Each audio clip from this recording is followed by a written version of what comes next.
Full stop. So you can't tell me because it's in the particulars of claim, I must accept it. There is still, and I'm keeping on, and I'll keep on saying this. There is an obligation when you place an issue as a fact before court, you must be able to prove that fact. Yes. That's all I'm saying. When you, I'm not going to say anything more, anything less. Yes. When you place a statement before court, you must be able to prove that fact. Not refer me to somebody else, unless you say somebody else will come and testify to. As the court pleases, I think it's guidance as well. Thank you, Mr. Amupanda. Can I now take you to, we've done with paragraph 16. Yeah, as I'm saying, that page 16. I'm a bit confused now. So the other question that I was answering is abandoned now, or what must I do? Yes, I'm not abandoning anything. You've answered, or tried to answer rather. What question was it?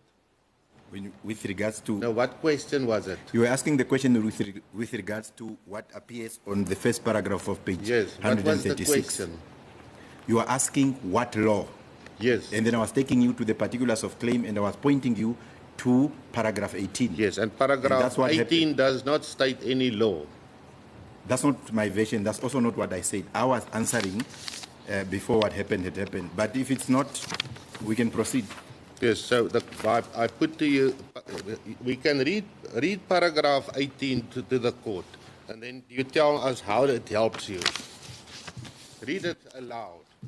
In 1806, when the rinderpest disease broke out in Eastern Africa and started spreading towards Southern Africa, the German colonial state moved fast to protect the livestock in the areas farmed and inhabited by European settlers in the then German Southwest Africa.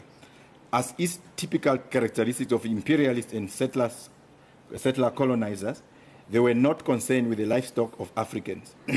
In seeking and implementing the self-help strategy, the authorities hastily erected a cordon between November 1896 and February 1897 to limit the movement of animals, thereby protecting European herd. This cordon was manned by German troops across several military outposts.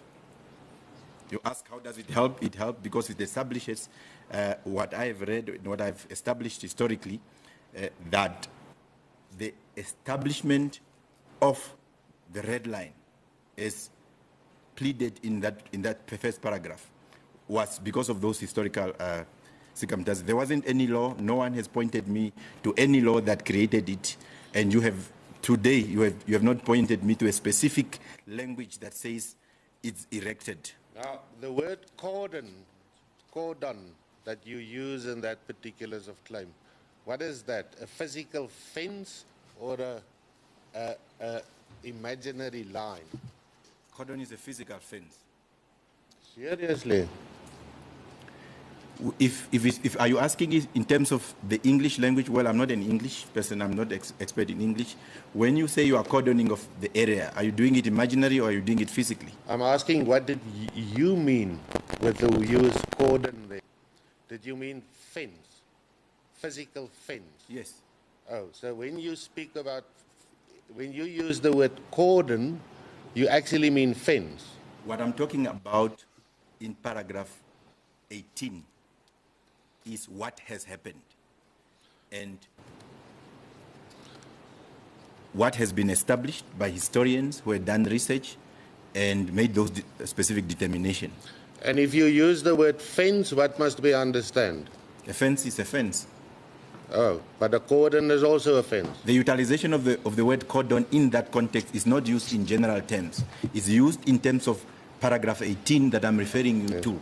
What has happened? In fact, this cordon was manned by German troops across several military outposts. That's what I'm talking about.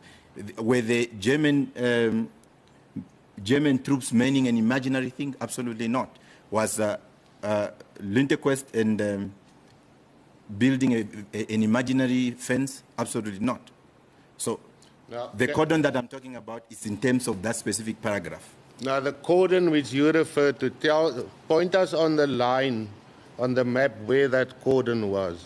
We have already established yesterday that I don't recognize that 11 Berlin map. There have been many other maps. I'm not in position to do that. I'm also not a cartographer. Yes. Well, you see, the court can only assist according to the evidence. So I just want to get clarity. So if you say in your prayer 1 on page 136 of Exhibit C that no law existed for the cordon fence to be erected, are you referring to 1896? Yes, that's, we have canvassed that. That is when they was erected. So not any other law, not in 1960 or anything else, 1896, you say there was no law.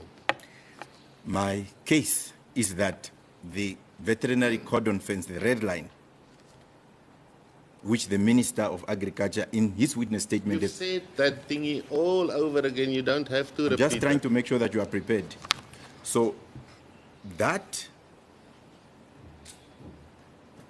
fence, it is our case, it is my case, that it was erected in 1896. Okay. And it was not erected in terms of any law. That is our case. I see. None of the defendants produced any law that says in 1896 there was some proclamation by the Germans that established and indicated clearly that the red line is therefore or is going to be established. Ludwig and I'm even forgetting his name now. And the deputy governor went out there, spent time erecting that specific fence. So that's our case. But I've referred you... Sorry. Just hold on before you. Just hold on.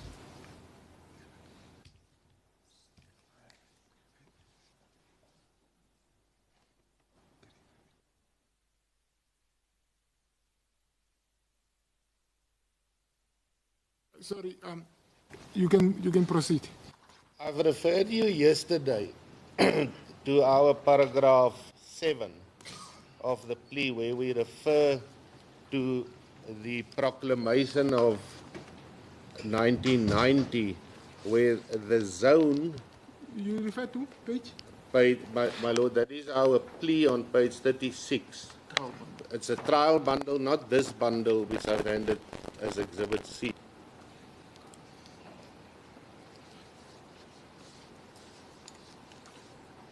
So it's on your lordship's e-justice.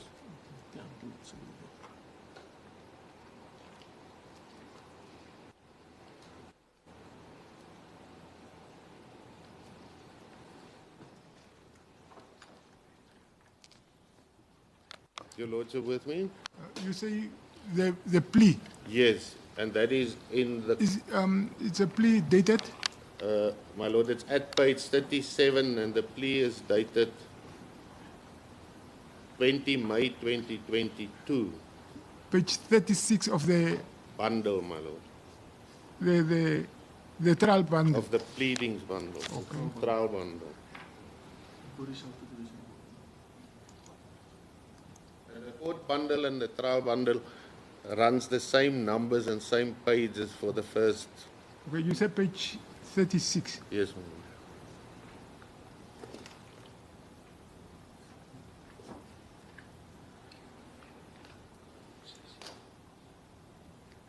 At paragraph? 7.1. Okay. I'm there. Look, we couldn't do, we've pleaded to you and pointed out to you that the police zone as referred to in Namibian's legislation was enforced under German occupation and is described in the Prohibited Areas Proclamation 15 of 1990, where it refers and incorporates that map behind you. So that map, sir, is legislation in Namibia. You indicated that this map came from Germany. Yes. It's a Berlin map. You can triangulate this over and over again. I still maintain that if it is our case that the red line was erected in 1896. If it's the ovation, it's not what? It's not your case, but continue. Well, it is my case. I don't know whether you know my case better than myself. Yeah, I know So your my case well because there is no allegation. Let me answer you. Show me a particular I'm not the one who claim where asked you say questions. the line was erected in 1896. Show me that. A physical fence was erected in 1896. Show me that allegation. You want me to show you? Yes. Okay. In paragraph 18. In 1896, when the rinderpest disease broke out in Eastern Africa and started spreading towards Southern Africa, the German colonial state moved fast to protect the livestock in the areas farmed and inhabited by European settlers in the then German West Africa. As is typical characteristic of imperialists and settler colonizers, they were not concerned with the livestock of the African. In seeking and implementing a self-help strategy, the authorities hastily erected a cordon between November 1896 and February 1897. That is my case. So that cordon we must understand as a physical fence. It has always been our case, and we have canvassed these grounds yesterday when I indicated to you that in that particular year, people went to physically erect a fence, as I understand That's what your historically. case is, you say. And how long was that fence? How long was the fence? What I can't say for sure now in terms of what it was. But how long? But you know there was a fence, you say. How long was it? Was it a meter?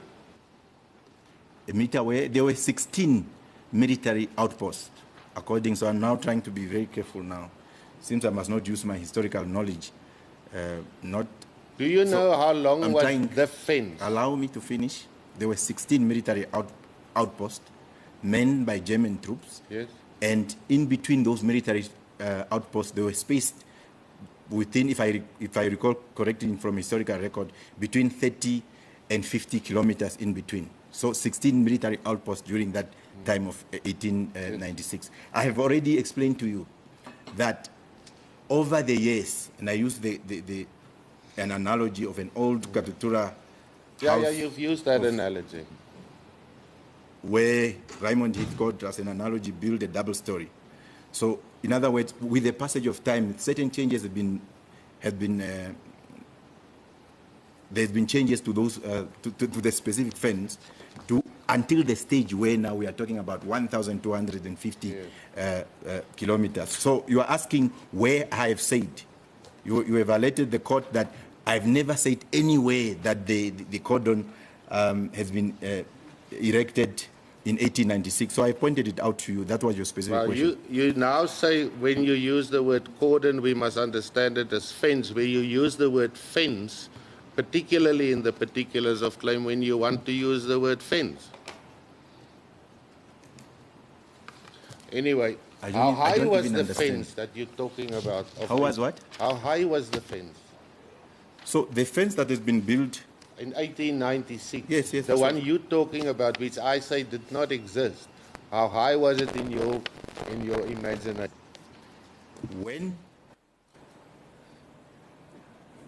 When the Germans and the British met in Botswana, according to historical records, they agreed. I'm not answering how you want. They agreed on the height of the fence? Yes, that it must be 2 meters. It is established, again, if I must, there is a book on the history of the Red Line.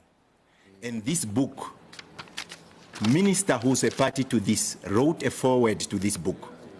And he indicated that this book, which unfortunately is not historical fact as we are told, that the minister says that the most comprehensive historic record of one of the pivotal tools of division in colonial Namibia. Yes. According to this book, which is available, I can make it available to you. According to this book, which the minister endorses in terms of what it says, it speaks about those Freiburg resolutions. And one of those resolutions answers your question, that is 2 meters. I see. The Freiburg resolution. Yes. Where's Freiburg? Freiburg Conference in Bechuanaland. Current day not Botswana. Freiburg, Germany. Obviously not. Where's Freiburg in Botswana? Freiburg. I'm not talking about Botswana, I'm saying Botswana land. Oh, where's Vryburg and Botswana land? It is, during the colonial period, there was such a place called Vryburg. You say so. Is that just not your imagination as well? Oh, I'm pointing you to historical record of the book. Okay. Now, go back to Exhibit C, please, Yes. and go to, let's go to page 77.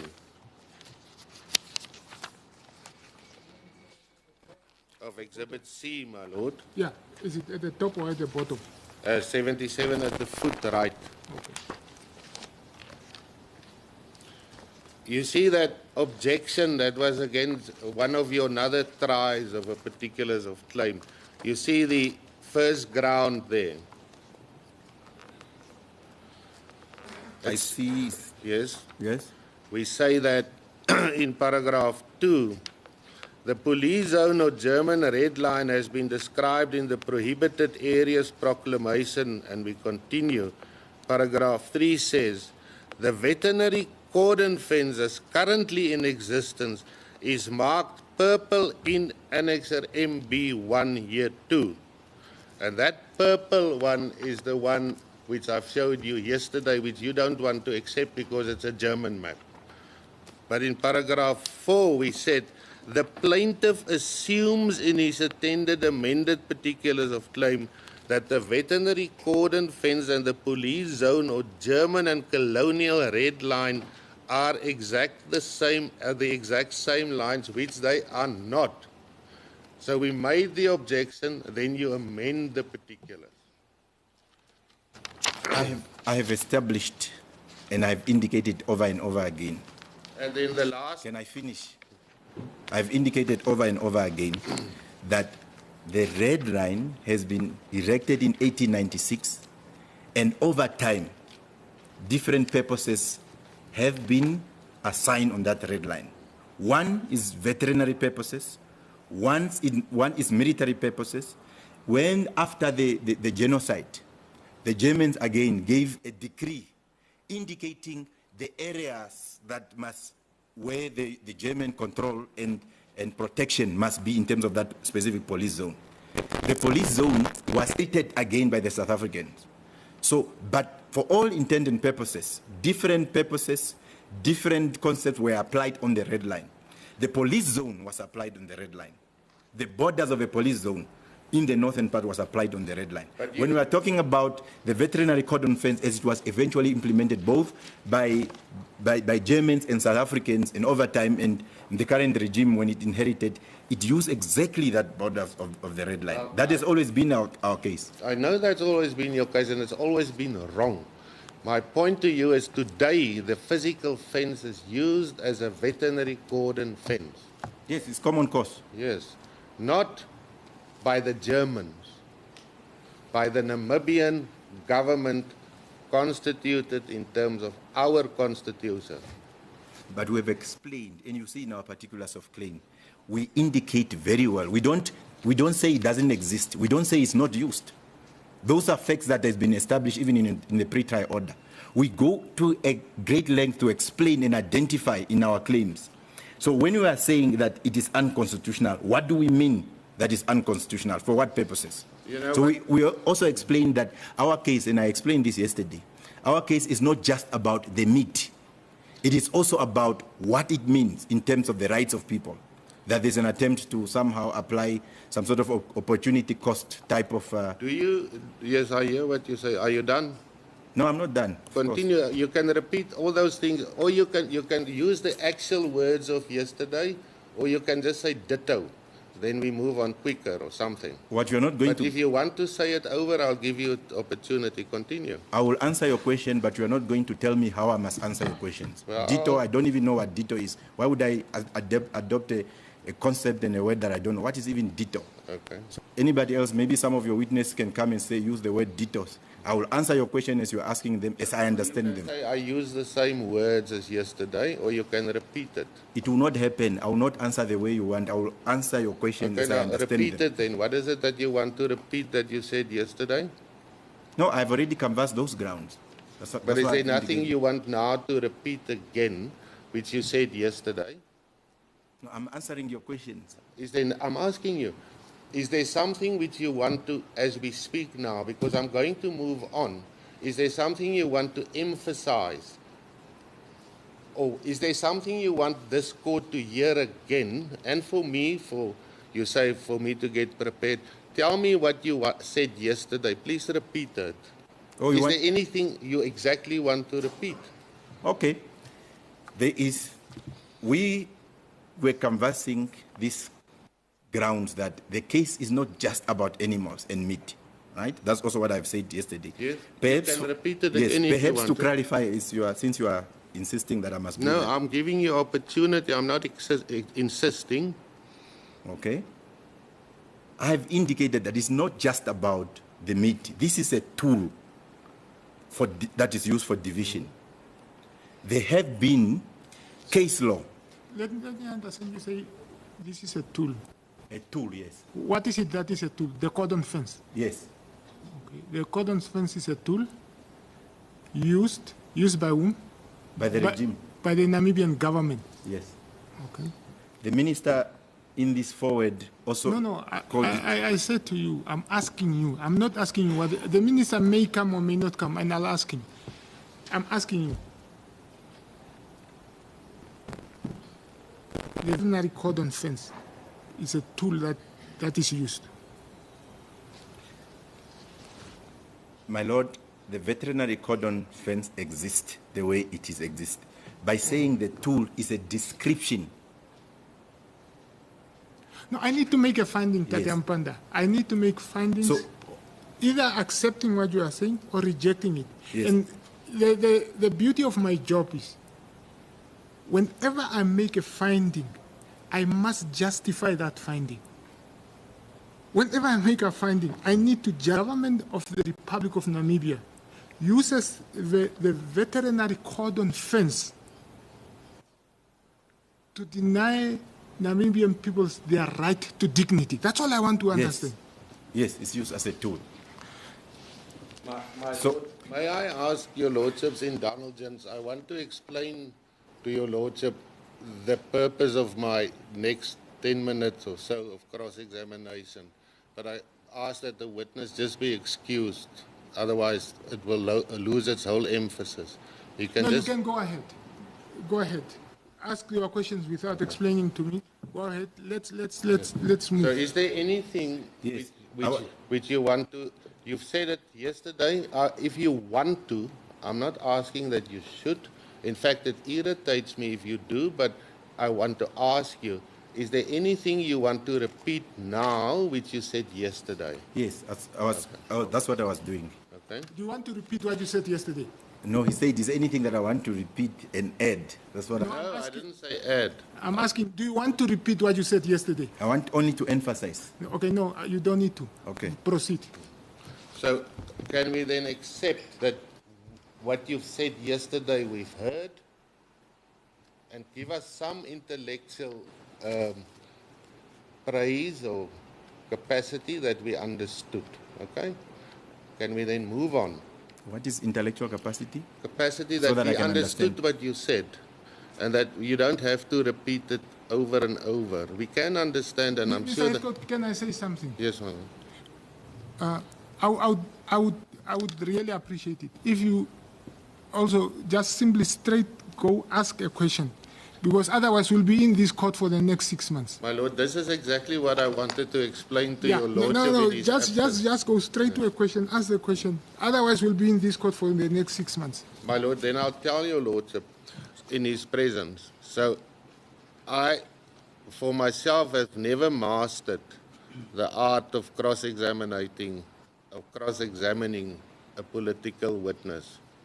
And I have really cracked my brain. And what I saw last night in one very, very old book, because I became desperate, and he said, a very experienced litigator, says, ask the witness whether he wants to repeat what he said previously. Ask him 5 times.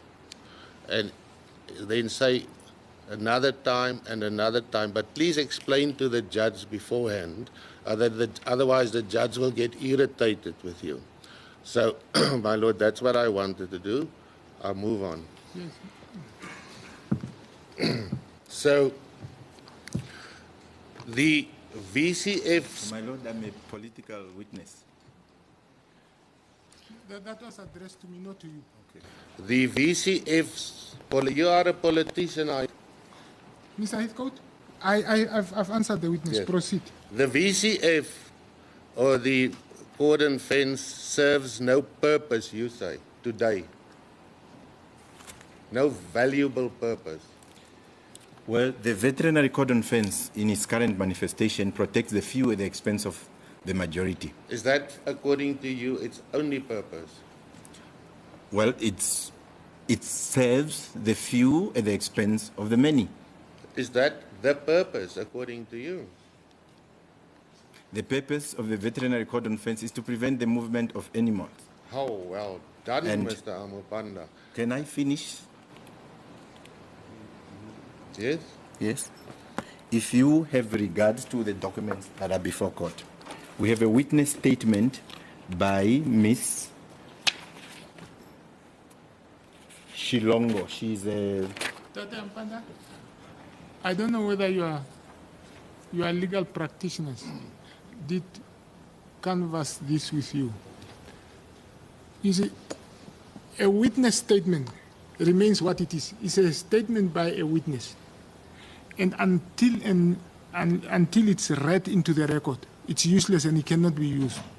So I haven't had Mrs. Shilongo coming to court, so I cannot allow you to read. What if she doesn't come?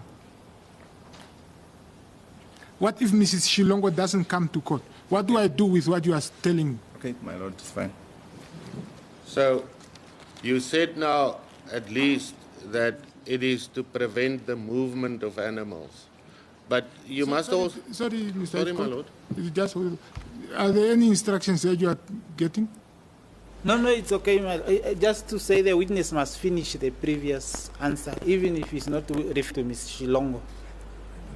Because Mr. Heathcote is moving on to the next question. Yeah, because the witness said, then I leave it.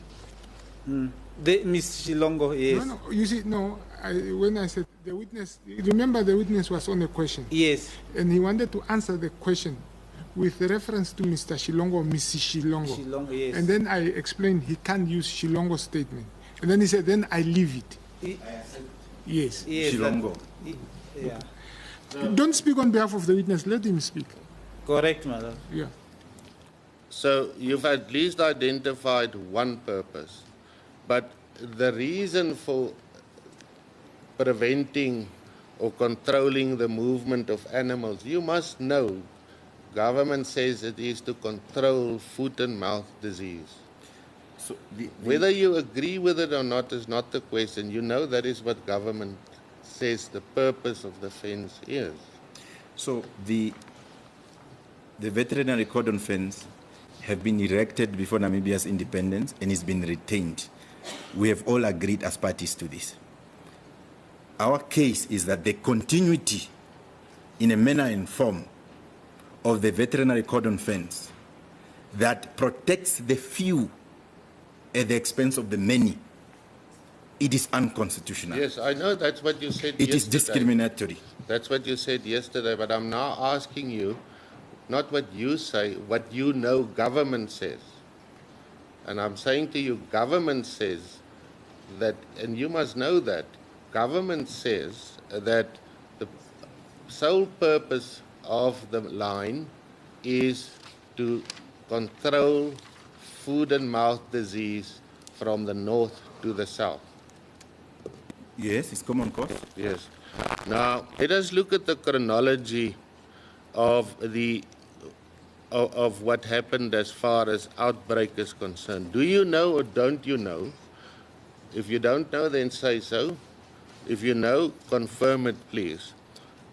That will be the evidence on behalf of the defendants. Between 1961 and 1964, the biggest outbreak of animal disease ever in Namibia has occurred. It was in the Eastern Windhoek district.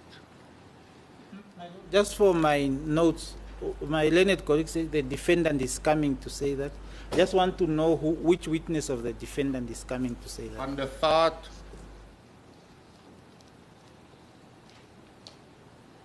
Yes? Did I know Van der Vaart? Of course I don't. You No, don't no, know the Mr. question is not that whether you know. Van der Vaart will come and state that in the history of Namibia. Okay. Yes? Do you know that or not? Can you not confirm it or can you? I don't know whether Van der Vaart is coming to say that. Okay. Now, sure. since 1964, all the defendants' cases actually, that there was no foot and mouth, since 1964, there was no foot and mouth disease or outbreak south of the veterinary cordon fence as it exists today. Well, my case is not based on narrow veterinary interpretation. My case is based on rights that cannot be postponed. Yes. What the court must be very careful about, and what is going to happen in the invitation from the defendant, is to use a business model of what is called opportunity cost. So in other words, you ask, if I take this decision, which is the removal of the veterinary cordon fence, what are the losses and gains? So park the rights for now. So what is going to happen, and it's a very dangerous invitation to introduce on our fundamental rights a business principles of opportunity cost. So this, you must understand, and I can see that it appears to be the case of a defendant, to say, oh no, this is what's going to happen. 33,000 people are going to lose their jobs. Okay, 60,000 people lost their jobs in 2016 in the country, but this one is special. They can't lose their jobs. This is the millions that we are going to lose. The rights of people cannot be postponed. And it's a very dangerous submission that is in the invitation that is made to court, that court, the Europeans are going to run away. Suspend these rights because there are these financial and capitalist consideration. So that's why I'm saying my case is not necessarily whether there was this or whether there was that. I'm coming to court to vindicate the rights. And I hope this helps you in understanding what is the crux of the matter.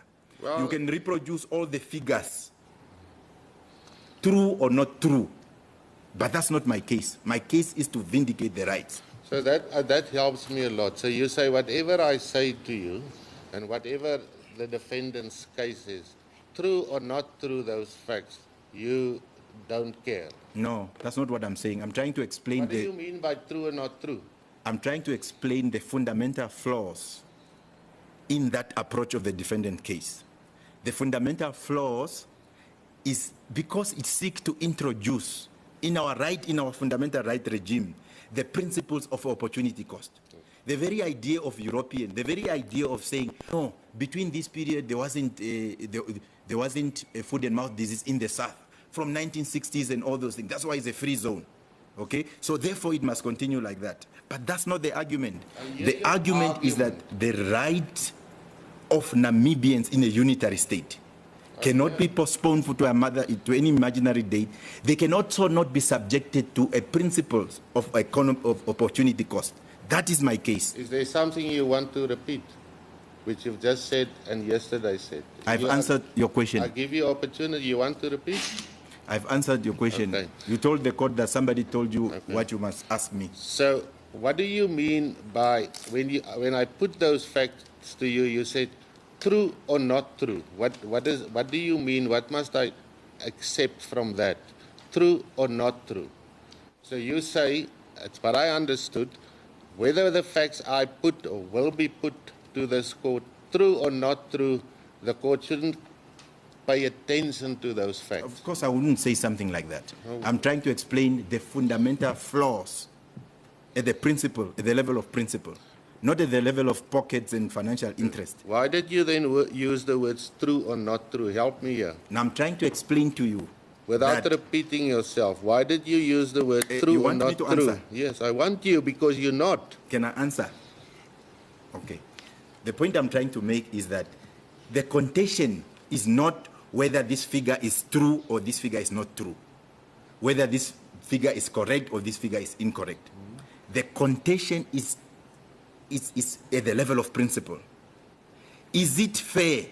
Is it just? Is it constitutional to have a government that cares for the few and humiliate the many, maintain colonial rules and instruments?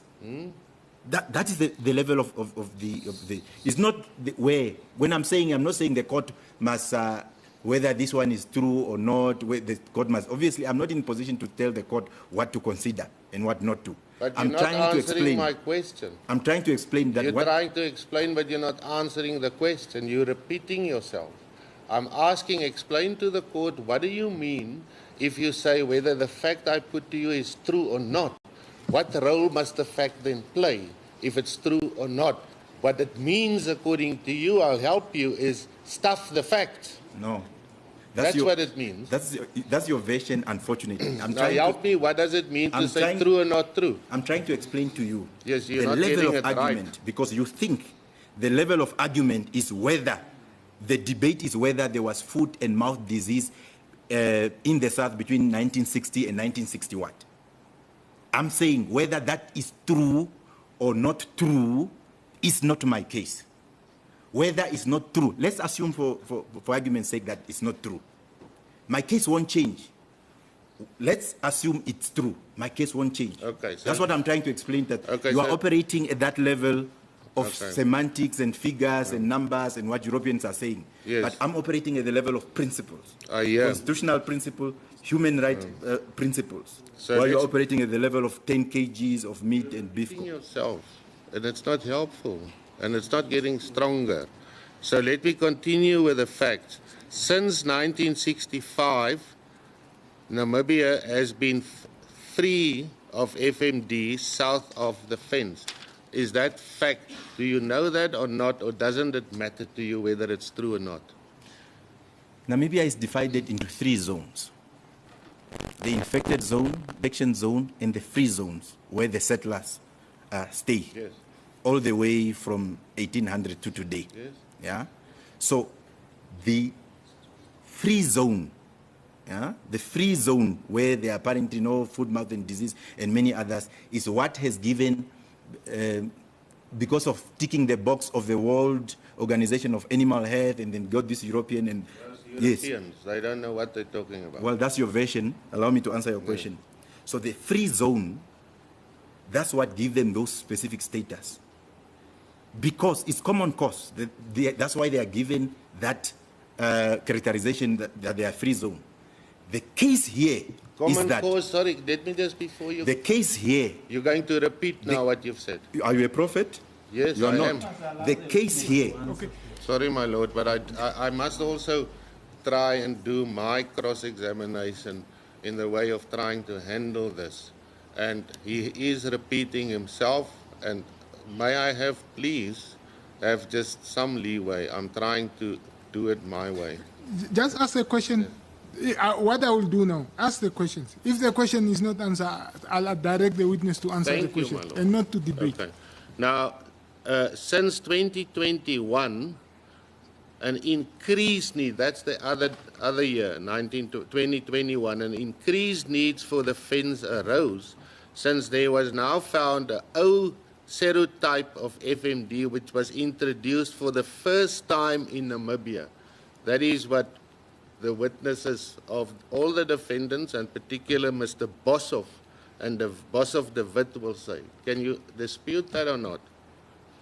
I can't dispute that. I've seen in the literature as I prepare for this case that Boshoff and Schledwein, grandfathers then, have been part of during that period of 1921, because that was the period... 2021, not 1921. 2021. Oh, I had 1921. Yes. Okay, That's say it where you again. got stuck.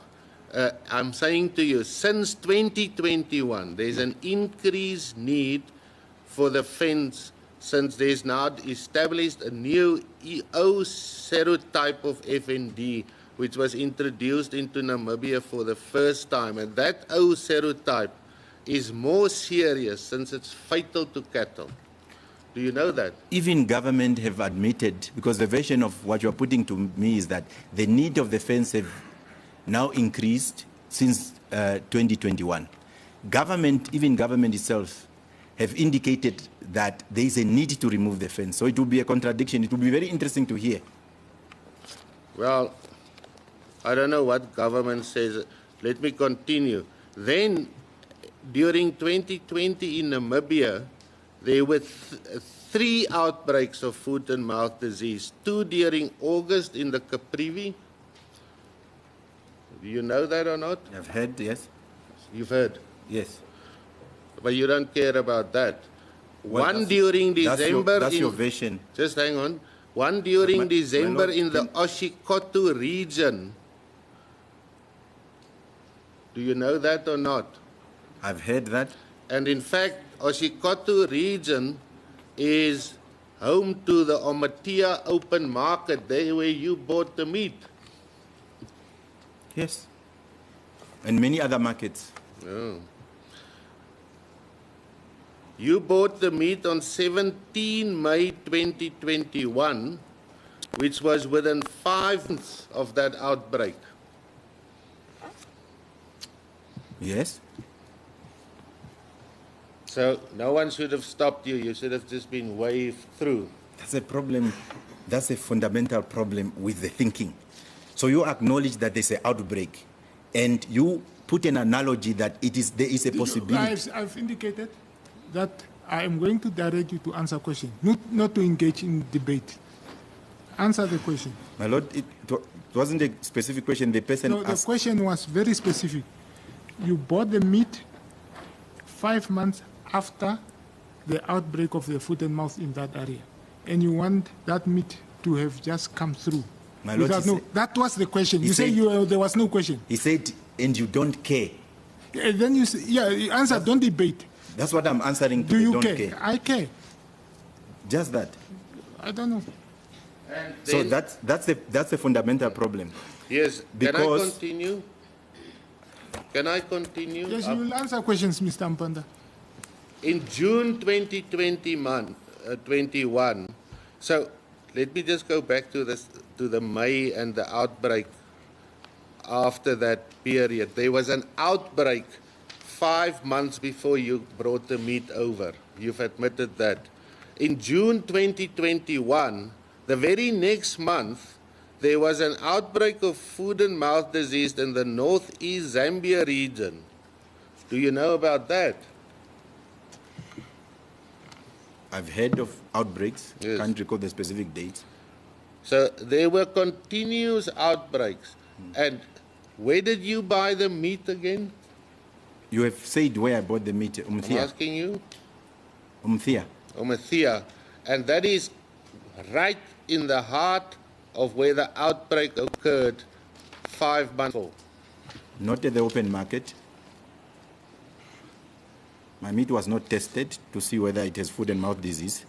And even if there was foot and mouth disease, it doesn't suspend my rights as a Namibian, and that's my case. So you say, is your right as a Namibian that you can actually bring in over the fence infected meat? That's not what I'm saying. My meat was never tested. They don't test anything at the red line to determine whether the meat is contaminated or not. Well, that's all I'm saying is that my right to dignity doesn't get suspended by an outbreak. My right not to be discriminated and anybody else doesn't get suspended because there's an outbreak. Rights of dignity are not suspended. They can never. That's what the Constitution says. They can never be violated, and no one argues anything to the contrary. That's why I'm saying, in a unitary state, the state has a responsibility, even towards me, that you think I've had contaminated meat. So in other words, eat contaminated meat for as long as you don't bring it into an area where the settlers live. But look at what you ask this court, sir. Look at page 130, paragraph 4, for this court to give the following court order. Declaring, in paragraph 5, you say the court must order and direct and restrain. That is an interdict against government and or any of its officials from confiscating the red meat of the plaintiff.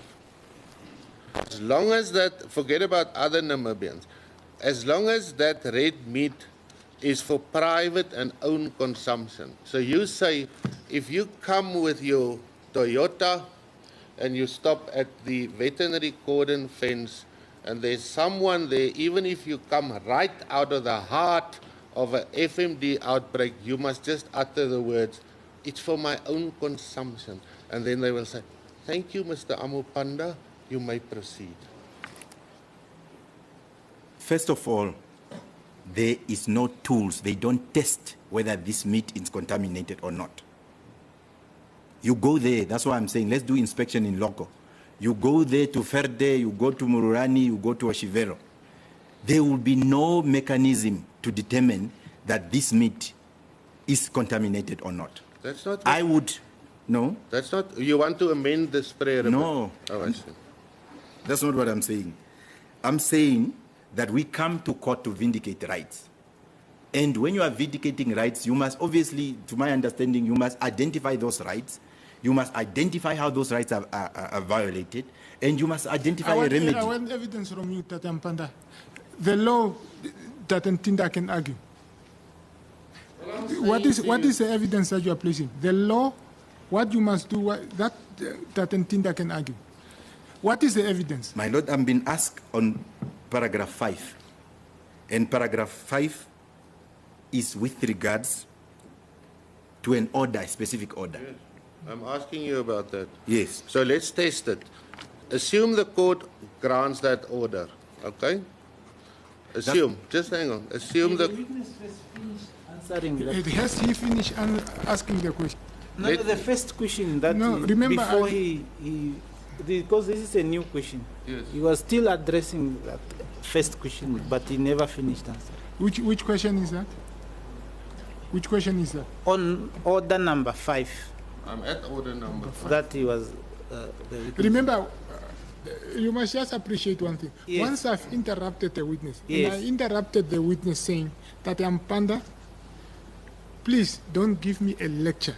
Yes, Give me, the lecture must be done by Tata Ntinda. that's correct. What I want from you are the facts. Yes, That's when I interrupted him. So when I interrupted, and he said, okay. yes. So then Advocate Mr. Heathcote then wanted to repeat the question and you stand up. No, That's he what I didn't understand. He didn't want to repeat. He was going to another question. No, so if he has abandoned it in view of my intervention, it's his choice. Okay. The only other concern, my lord, is that when Mr. Heathcote asks questions of legal, especially on orders, which can be argued by the parties, and the witness try to answer with reference to the law. Unfortunately, the witness must answer. It's just that my colleague, when especially say, maybe you ask on this act or that order, those becomes a legal questions that Then we you can stand address. up. Then you stand up and object that the question is a legal question, and I'll make a ruling. Ask the court, please. Yes. So I just want to illustrate to you, Mr. Amupanda, and I don't expect for a moment you're going to say, sorry, I will withdraw that. I will just illustrate to you that you shouldn't be unhappy if the court does not grant you prayer 5. Never. Look at prayer 5. It covers, you've got it in front of you. Let me read it. It says, the court must order and restrain the government and any of its officials, which would include veterinary officials. You with me? Yes. And the court must tell all and sundry of the government, and they must be interdicted to confiscate your red meat. You see that? That's the order. And also any other Namibian, also mine and all those people here, their red meat. Yes. Okay, that's the interdict you want. Yes. And the only limitation to that order is that as long as it is meant for private and own consumption. So let's just test it. So the court grants this order, and I have at my home, which is in Windhoek, I have meat which is FMD infected, and the agricultural people arrive. They say we're going to confiscate that. And I say, I want to eat it. Then the court has interdicted it. The court have interdicted what? Yes, if 5 is granted. Okay. There is, I maintain again, at the red line, they don't test. It's not, you can't operate as if you are inviting me to accept that there is FMD meat that has been, but that's not the version. It's not tested. This is indiscriminate. Whether it's infected or not, we wouldn't know because there are no testing facilities there. Now, in the whole country, even when you are saying in your house, if you have meat that is eaten, how will you determine that the meat is infected? If it's tested. Yes, it must be tested. In the current context, every meat from Kaoko to Caprivi to Zambezi, every meat that is there is infected. If we accept that preposition that is affected, Who says it means, that? Well, let me understand. I just want to, you say every meat. yes, Let's just understand. When you say every meat, what is it that you mean? I just want to get clarity. because if you come with any meat at the red line, you will not pass with that meat. Why? It's because it's coming from FMD what they call Infected? that. Mr. Can you just give him an opportunity. You are not going to bully okay. me. I've made a ruling. Yeah. I've made a ruling. It won't happen. Mr. Amupanda? Yeah, your lordship, is that when you come with the meat, because you are coming from a protection zone and the so-called infested zone, automatically they don't need to test. They don't test. Every meat that appears there is automatically assumed to be infected. Is it to be infected or assumed to be a conveyor of the disease? Yes, because you can only convey something that is contained. Yes, so that the assumption is that they don't even test. But if the argument, that's why when we're talking about personal consumption, maybe I must just explain because that's the specific question. Yesterday I explained, at my village at Omarara, in the morning, my grandmother slaughters a goat. And then we eat that All right, goat. I have heard that yesterday. Yes. Can you move on?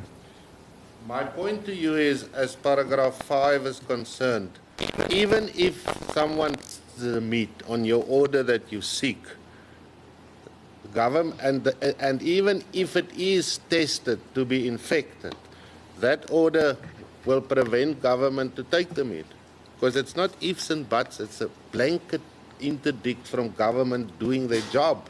You are assuming that the court is not competent. The court is competent. The court has always, as I understood, the court, if it finds in order to give, you don't always, when you come to court and you ask for a specific order, it doesn't always follow that the order will be granted in terms of those specific language. Right? As I said, there is no testing that takes place. If the court wants to indicate that there must be testing facilities, it is the prerogative of the court to be able to do that because it has understood. The point that has been made for private consumption is that I'm consuming that meat. You and your client don't care let's assume that I'm consuming the meat that is infected. You don't care about me and my grandmother and anybody else in my village who's eating that contaminated meat from an infected zone, for as long as you don't cross over with that infected. Let's assume for argument's sake it is infected. But why is this government in a unitary state allowing me to continue to consume it? You see where the complexity. So personal consumption in that context. So you are trying to problematize the order. We don't see anything wrong with the order. I know you and don't we have see seen anything wrong that with it. we have seen that the court doesn't just look at the writing. The court also look at the intention. What is it that the party is asking the court to do? Is it possible? You have practiced law, and I'm sure you have seen where people come with specific, and the court varies. You will come and say that you want this to be done in 3 months, and the court will say it will be done in 1 month, or it will be done in 6 months. Yes. So there's nothing with that prayer.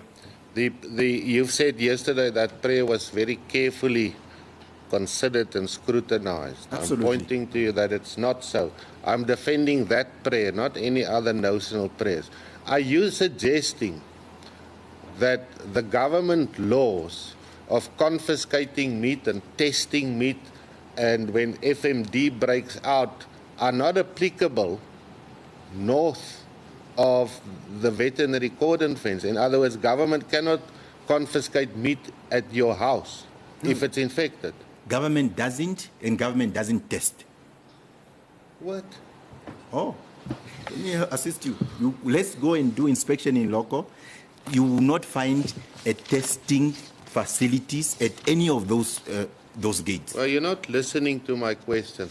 If you've got FMD meat in your house, you say government cannot come and confiscate it if it's tested and confirmed at your house. No, that's not what I'm saying. Oh, sorry. Then I misunderstood. Okay.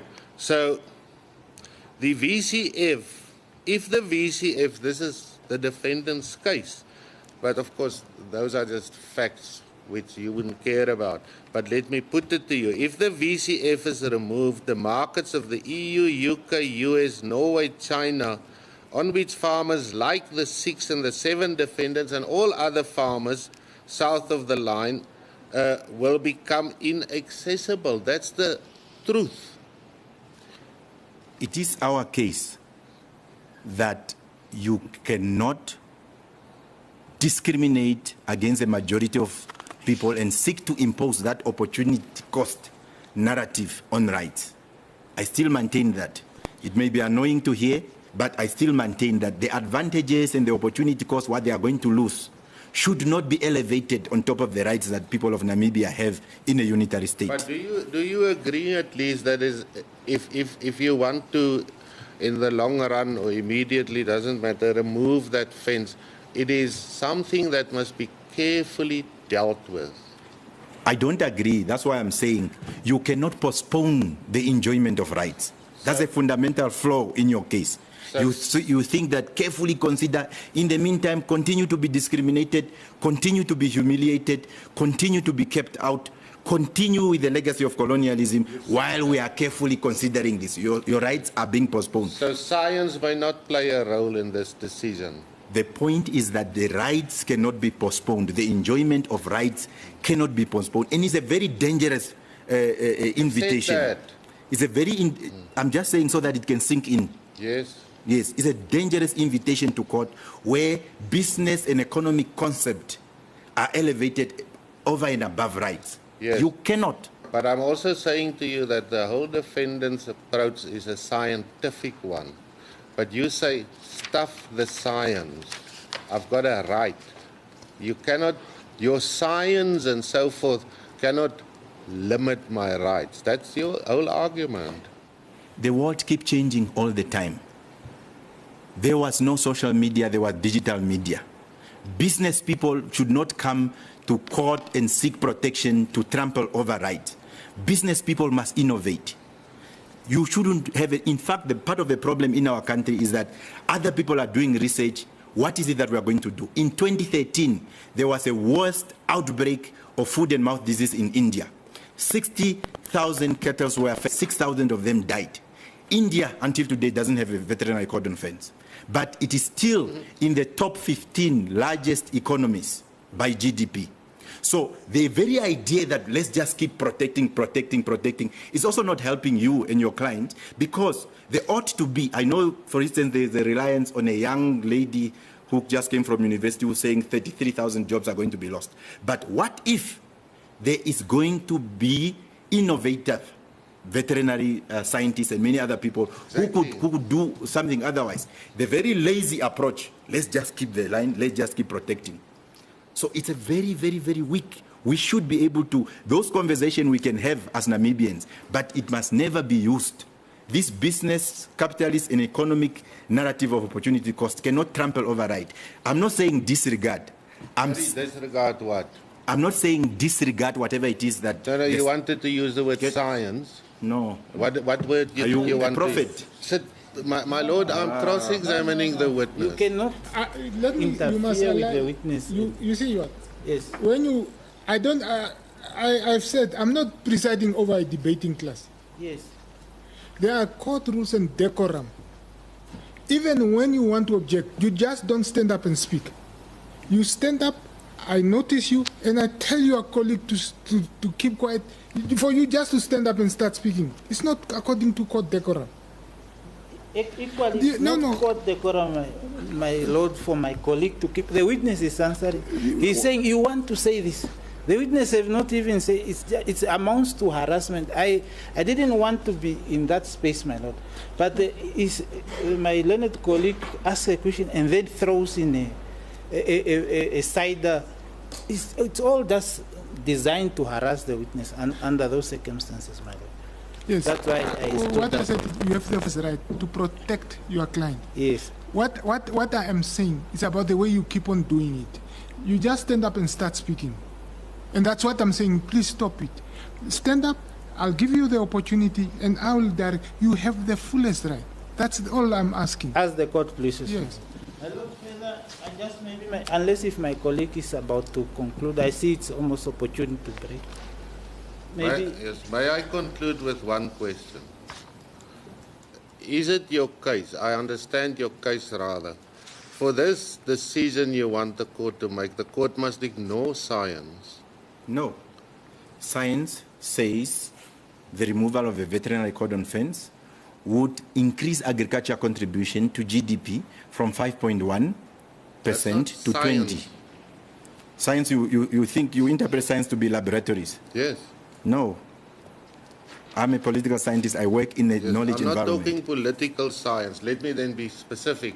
The science of FMD and how it breaks out and how it can be controlled, what measures must be taken into consideration, that's science. You mean veterinary science? Veterinary science. Do you say the court, in considering this case, must not take veterinary science into consideration? Absolutely not, because the court would even have regard to the fact that India had the worst outbreak of FMD, but it doesn't have Who has put that evidence before me?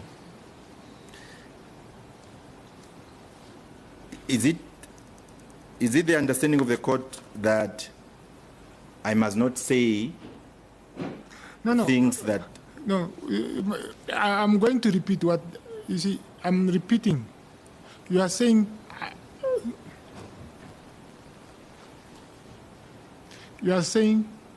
I'm just trying to help you right.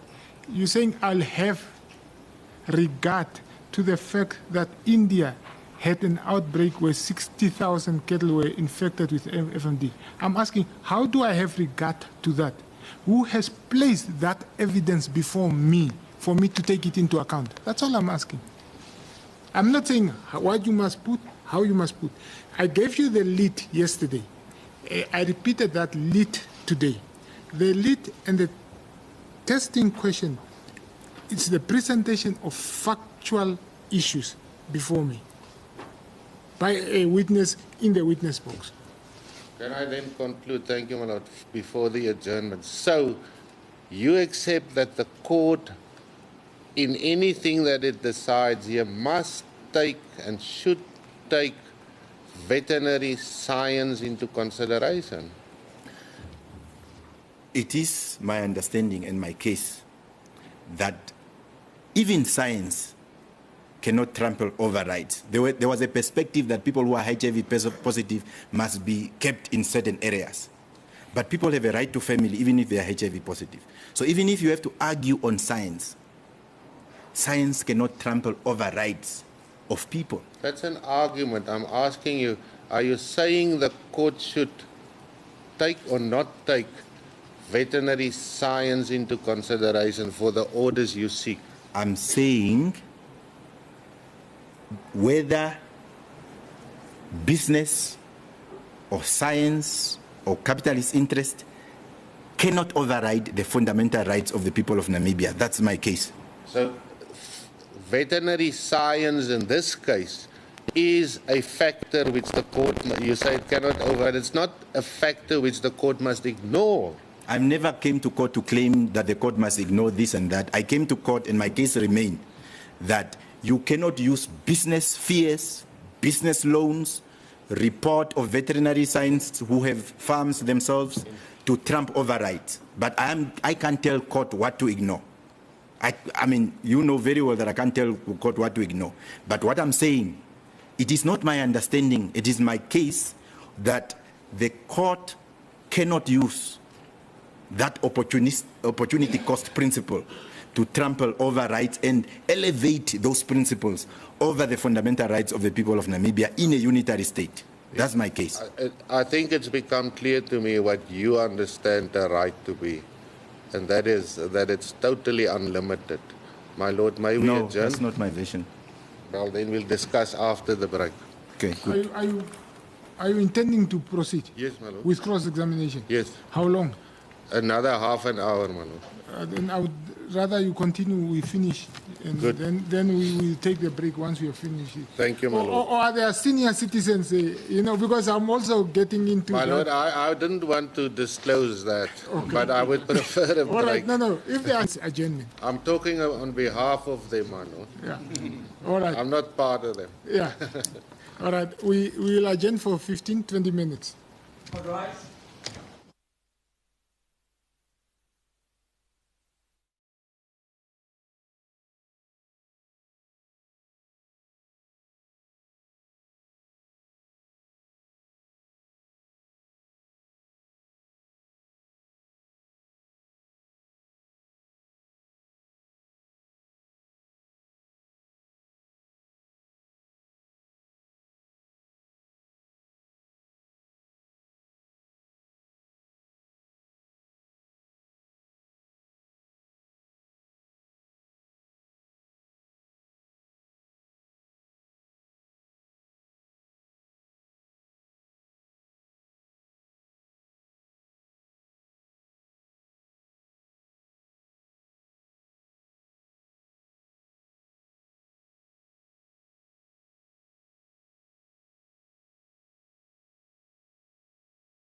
seated.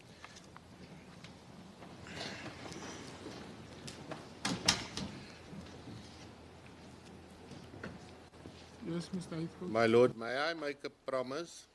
I said half an hour or so. I will finish before 1. And can I, after reflecting,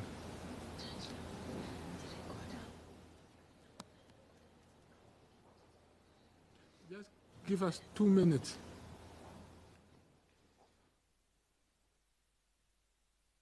Choose with them. And everything must be on the record.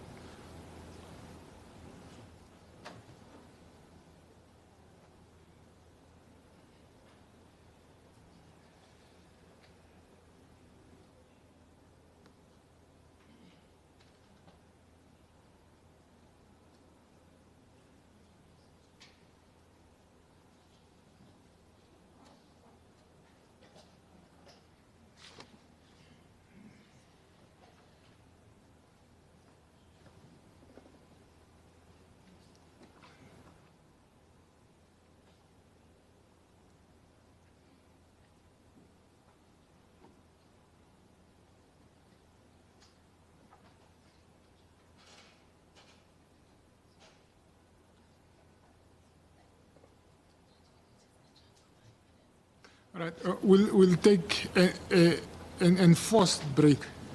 Bye.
Seated.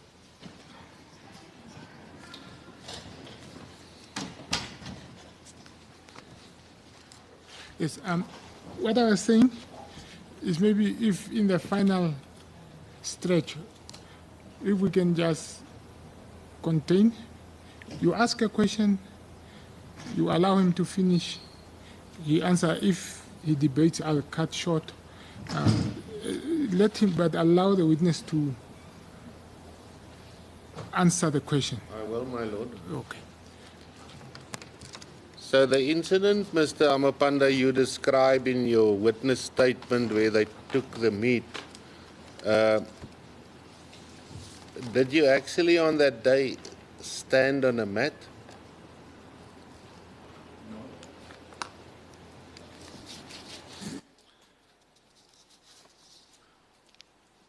If the court says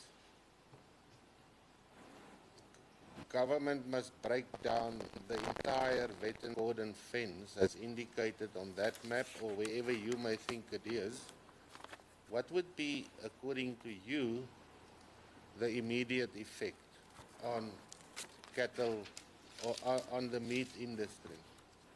If you can give us your view. Well, my view is informed by the report. I will not allow the question because I am not interested in Mr. Ampanda's view. He must place facts before me. So I will not allow the question. Well, so the testimony will be that if that happens, then the Namibian market will not be permitted to export meat to the European market. What do you say about that? Well, it's a hypothesis, speculation of what could happen in the future. And as far as I know, as far as I'm aware, the government commissioned a study to understand exactly what you are asking, and the answers have been provided, that our country stands to benefit economically, that there is an element in that report that speaks about national cohesion, which is a fundamental flaw in the argument of all the defendants who fails to see the human right perspective of this case, instead of what the Europeans are going to say. Yes. Now, on that topic, it is quite important. I can't refer you to the page where that is said, but let's assume that it is said in the report, which you referred to. It obviously assumes the assumption, the supposition, the whole Namibia to become one meat market, assumes that the entire Namibia will be disease-free. The report is so broad, it covers many aspects, and disease is just one of those specific aspects. It's very broad, and it has scenario A, scenario B, scenario C, and scenario D. And it depends on, if you are interested in narrow settlers' interest, that scenario would also be provided for in that report. So there is a scenario which speaks about figures which assumes Namibia, the entire Namibia, is disease-free.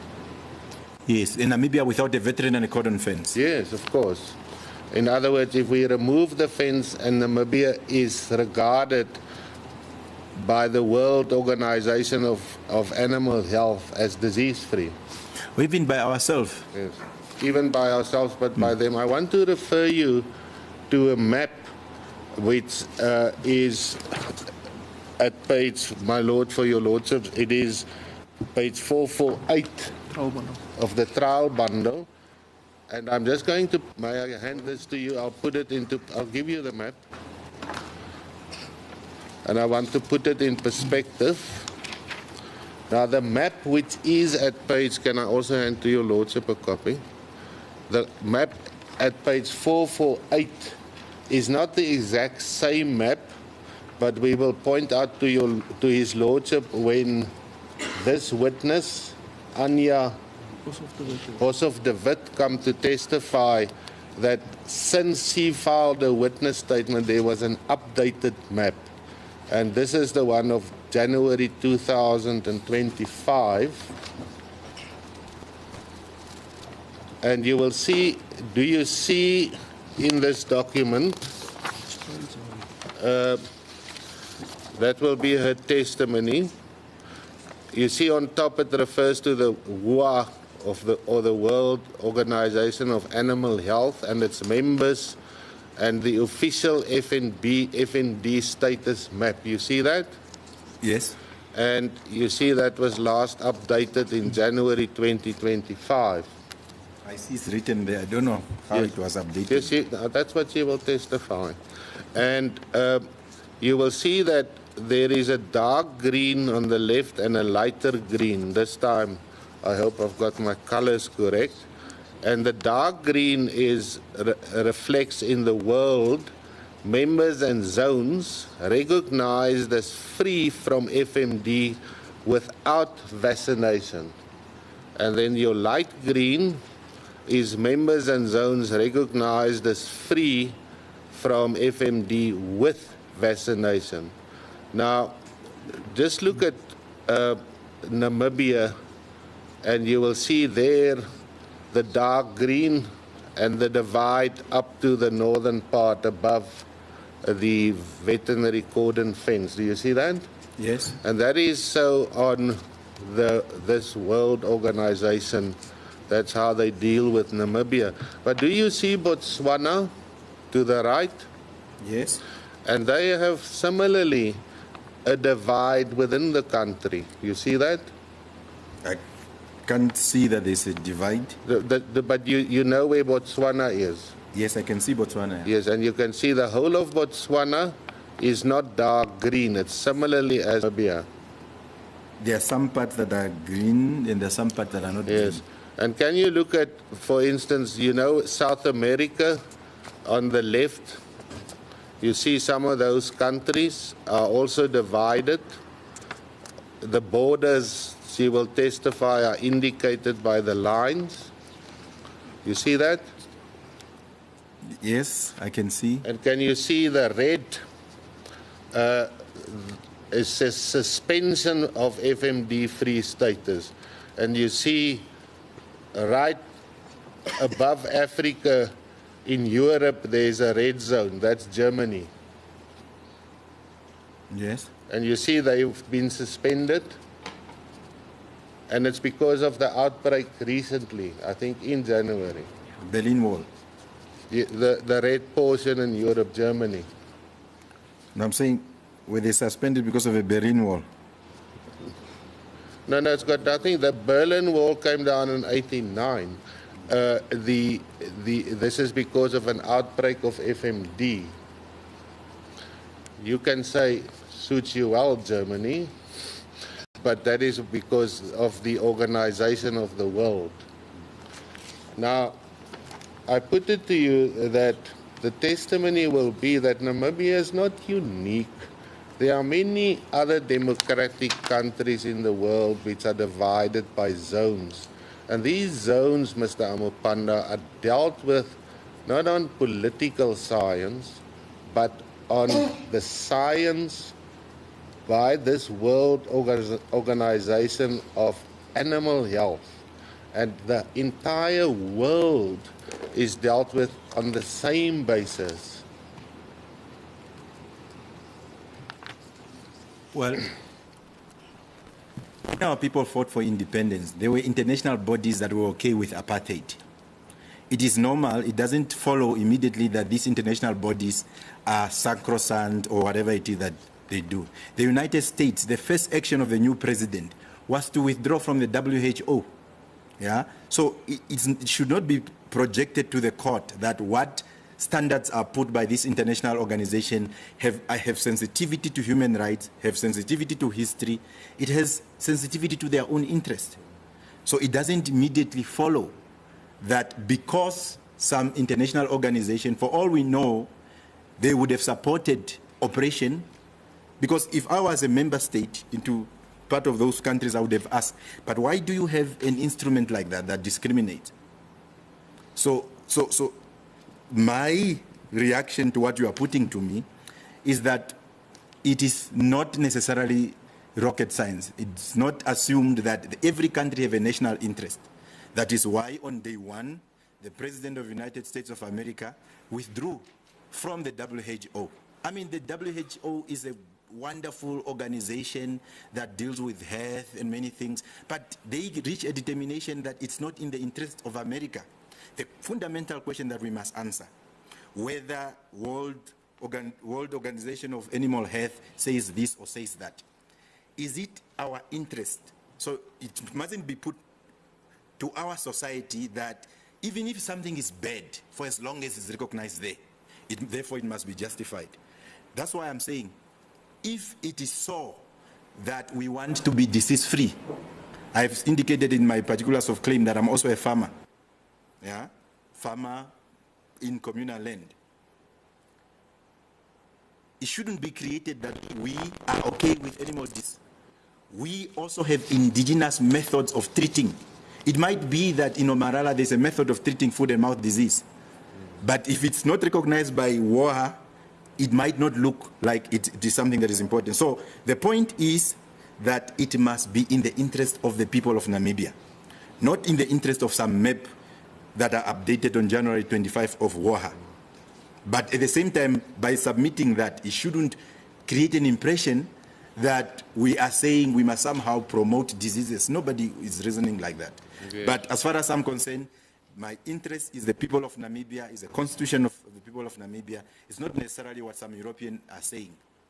But that should not be taken to mean that it's a reckless standpoint of saying we are ignoring. So I'm not going to deal with President Trump and his executive orders, but it is so that even I'm understood from the witness statements, and I'm given to understand that if it's necessary, they will also testify that, and bodies like the government, they do support the objective to include farmers north of the VCF in Namibia, but they support it to the extent that they will become part of a foot and mouth disease-free zone. And that is the long-term goal. Now, do you agree with that? That's what they say? I don't agree with the very notion and idea that we must be included. We cannot be included in anything. We are Namibians, for goodness sake. No, we are in a unitary state. Yes. So it's a wrong view that we must be included on condition that you must be included when there's no this. That debate shouldn't follow in a constitutional democracy. We ought to be united, all of us. I must come from Amarala to your farm and ask you for advice on vaccination and vice versa, and I give you traditional medicine for your cattle also. The idea of being included, like we agree to include. To include means you are not, you don't belong there. You are on invitation. Include. Yes. We must only have one livestock sector. We must have one national head. And you not on invitation of whether the politician or, that's why we are at court, because we don't see the court as playing games of when can we include what. It's either to assert the right. It's either the court is with us or not with us. Yes. And the point I want to make is that you come to court and say, we've got the rights, I've got the rights. I'm not sure which one you rely on, but assume the general right. It's on particulars of claim. Yes, I know you say that. You say the court must break this fence down. No. Give permission for order the fence to be broken down. That's what you ask. So that, you don't just come to court and say, court, break down. No. That's what it's a very simplistic, it's a very simplistic description to it. Let's assume that somebody does not understand this case. I indicated that I'll guide, and I'm guiding. The question is, do you want the court to make an order to instruct the breakdown of the cordonary fence? The order that we seek is on page 136, number 6 in particular. It uses this language. An order directing and compelling the first and second defendant to immediately or within a period of 90 days to remove Yeah. So you're using the word breakdown to fit this narrative of. That's why you're using bulldozers. Next question. The remove, yeah, okay. So Next question. thank you, my lord. So the point is, and all the evidence, if required, will indicate that the immediate removal or within 90 days will be entirely counterproductive for Namibia. So not necessarily. There are even case laws that are inspiring that this court has dealt with. We have seen people who have come to court to vindicate their rights and to problematize instrument. For example, if I refer you to the State versus Raymond Heathcote, it's a 2013 case. Are you arguing law? No, I'm. Are you going to refer to my drunken driving case? I've asked a question, Mr. Heathcote. I've asked a question. Are you resenting law? I hope it's not you, because then Right. I'm sure Taten Tinda is more than capable to deal with the legal issues. Okay, man. If you want me to say that No, in public. Mr. Heathcote, I made a ruling. Thank you, my lord. What is it that you want to say? No, move on with your question. I've made a ruling. He can't go back to that. My lord. Now, let me put this on record. I was once. No. It's irrelevant for as far as I'm concerned. It's irrelevant. It's not part of this. Move on. Ask the next question. Thank you, my lord. I'm not afraid of my past. Your lordship. No. Your lordship has said. Where you are standing with one duty: to cross-examine, exercise and execute that duty. Like your lordship, I take responsibility. Yes. Yes. So the entire, I've put to you the counterproductive and calamitous. That is what the evidence will be of the defendants. Because if that fence is removed, the buffaloes in the northern part of Namibia will freely come into the southern part. So the buffaloes must stay there. Yes, because don't you know that buffalo is probably the carrier of foot and mouth disease? And that's, again, it goes to the fundamental flaw of your case. I don't promote diseases. I would sit at the table with you or anybody else to discuss what is it that we must do, even with the buffaloes. But our case is to say, even your fear and your client's fears and the regime fears of the buffaloes should not trample the rights of people, should not postpone the enjoyment of rights. That's our case. So even the response to the buffaloes, we should all be concerned about that.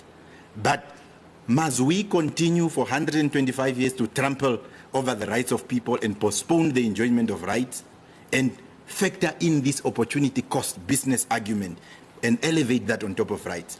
That is not a constitutional democracy. That cannot fly in a unitary state. Do you accept that if the fence is removed, that buffalo can freely come down? That the animals in the north who's in touch with the buffaloes can freely move if there's no fence to the south?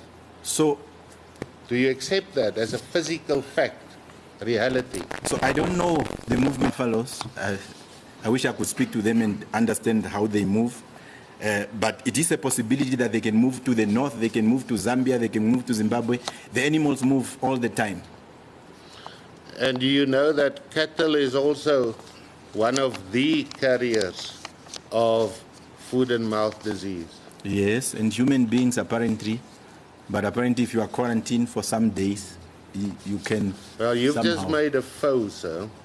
I'm asking you, do you know that buffalo is one of the, buffalo and cattle are one of the, those are really important carriers which we must look out for of foot and mouth disease? Yes, but it mustn't trample on rights of Namibians in a unitary state. Exactly. Lastly, on that score, the VCF is serving, and you know this, an essential function in the has got an essential function in the control of foot and mouth disease in Namibia. When the police zone was established, the white regime argued that the police zone served a particular purpose. You can. The question is, Yes. it's not about the police zone. The question is about the veterinary cordon fence serves the purpose of controlling animal diseases. It serves the purpose of controlling animal disease for the benefit of the few at the expense of the majority of Namibians.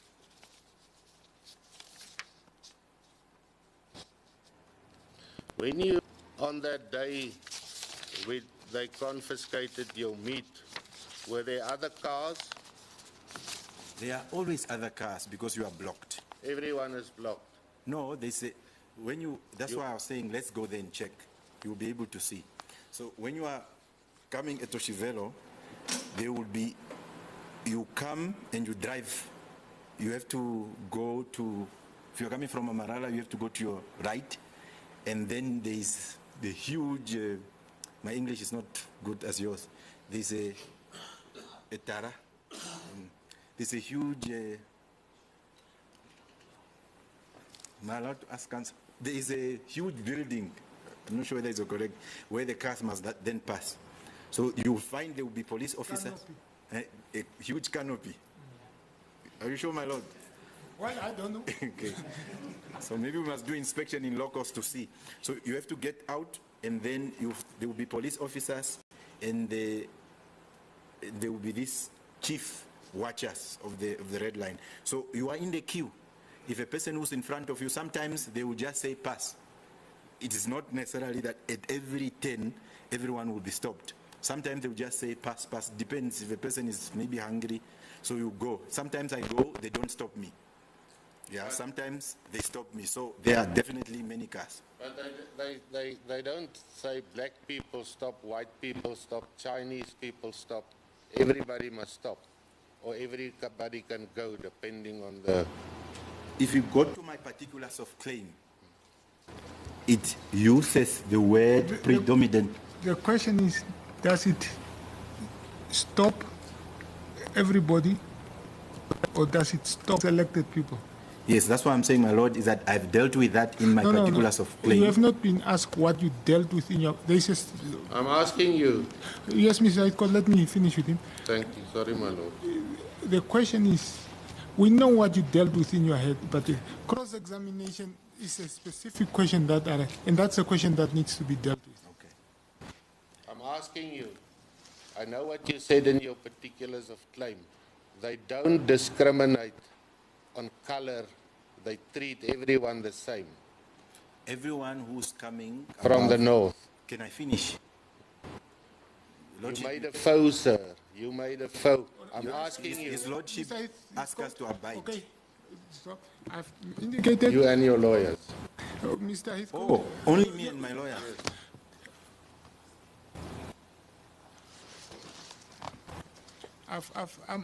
I'm guiding everybody, and so respect my rulings.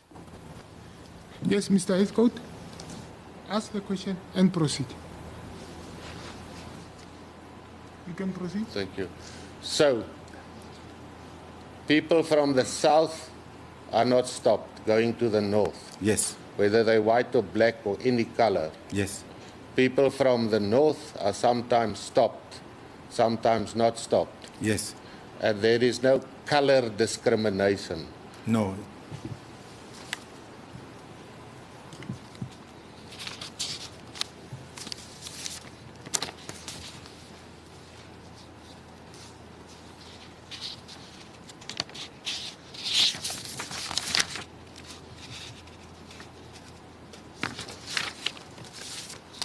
If you turn, my lord, may I then mark the map which I've provisionally, may that be marked exhibit? Sorry, can I say? You said, has it been discovered?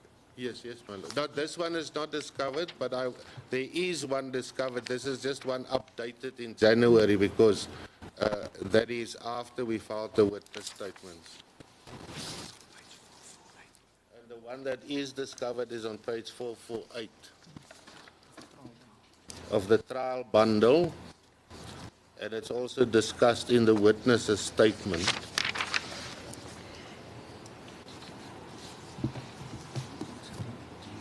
No, you can laugh, my friend.